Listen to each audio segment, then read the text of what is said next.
Your next guy on the list, we got four more to get through here. It's guard one. Overall, he is the number one consensus guard on the consensus draft board. It's O'Cyrus Torrence out of Florida, coming in at 6'5", 347. He is the overall 25th player in the draft, according to the consensus board. But according to James Foster's board, where is he? What is it about him that you think is a little bit overrated?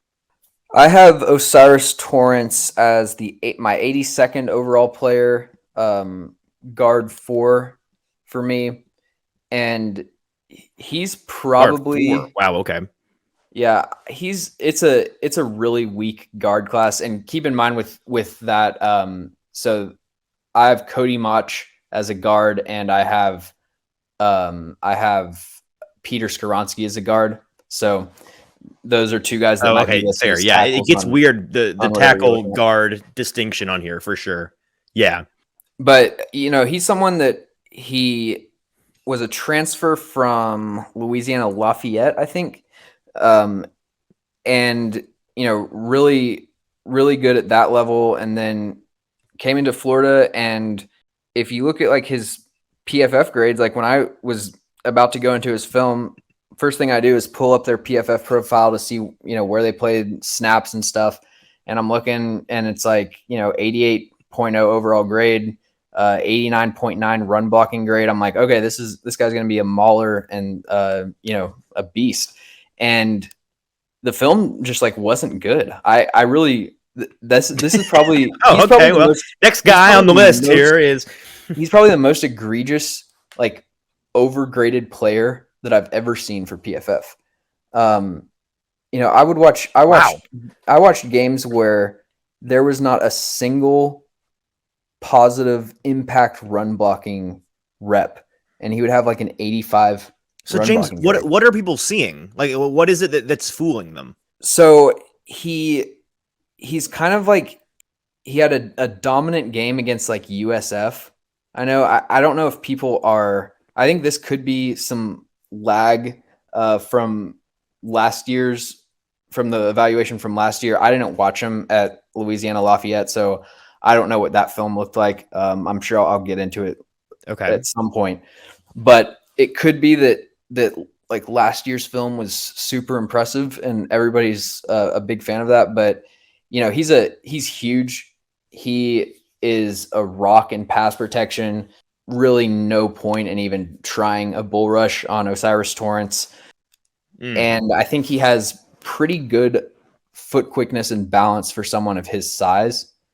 But, the explosiveness off the ball, hand placement, really lacking in those areas. And he's kind of, I don't want to say that he's not a bad player. It's not like he was getting beat a bunch, but the impact positive plays, and I never really saw any flashes of high end traits or anything that I would even be considering him in the first round. I talked to Justin Mello. I asked him, I was like, does O'Cyrus Torrence's film get any better? And he was like, no, I had a 3rd round grade on him. I think is what he said, but yeah, I have a late 3rd. Maybe he's a guy that just is going to come crashing down the boards, because that doesn't make any sense. You know what I mean? Doesn't make any sense that he's so high. Yeah, let's see, where did Daniel Jeremiah have O'Cyrus? Yeah, like he's still getting, Daniel Jeremiah had him at 17 in his most recent mock draft. Like he's still getting put overall pretty high. So yeah, I mean, I watched the first 5 games of his season. Maybe weeks 6 through 13 is when he really turns it around. But at this point, I want to reiterate, he's not a bad player. He's just, it's like, sure, there's no high end. He's kind of, is he a top 25 player? Like there's a big difference, right? I wouldn't draft him if you pretty much ever run outside zone. But if you're a gap heavy running game and you just need like a solid guard in the 3rd, 4th round, I think that's a good pick. But I'm not really a fan of O'Cyrus Torrence compared to where he's being put in mock drafts. We've got 3 more guys to get to here, but we do have somebody who is a Broadway insider joining us live who gave us a question that fits in with the offensive line discussion. So I I'm going to bring it up real quick and we can talk about this briefly. But Kenneth, who's been watching, appreciate you, Kenneth, asks, Titans under John Robinson, they continued to take run blockers and try to coach up pass protection. Is it better to take the reverse and take a good pass protector, try to coach up their run blocking ability? James, as somebody who's done a lot of evaluating players on the offensive line, a lot more than I have, that's for sure. Do you have any thoughts on this? Do you think that there's a distinction between the two? I know we've talked before about how it's usually easier to do one than the other at the NFL level, but what are your thoughts? I think that I definitely agree with what I think Kenneth's opinion is. The Titans, I really disagreed with the Titans' philosophy of how they signed and drafted offensive linemen, where it's like the one criteria that you had to fit is that you can block outside zone. It doesn't matter how bad of a pass blocker you are. You can suck at everything else, man. Yeah, when we're filling out the bottom of our roster, it's just like only guys that can block wide zone, and that's it. Because when you're getting backup offensive linemen, these players can usually do like one thing well that's keeping them in the league.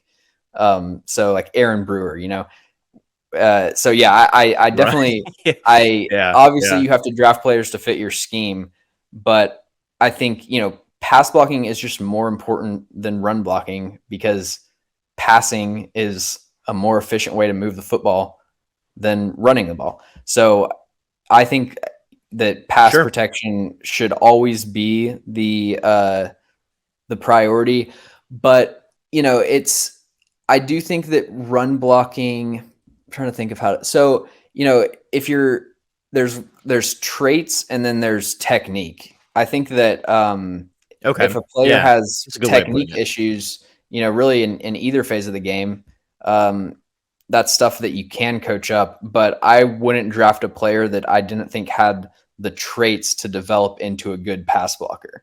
So that's great way arm length. Yep. How much distance can they travel? How much pocket range do they have? How much distance can they travel with a couple kick slides? And then can they recover and slide back to the inside?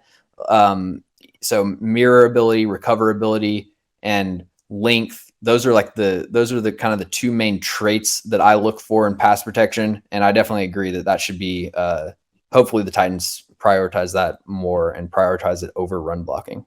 Yeah, that's a great way of putting it. Great answer to a great question. Thanks, Kenneth, for listening and offering up such a great question.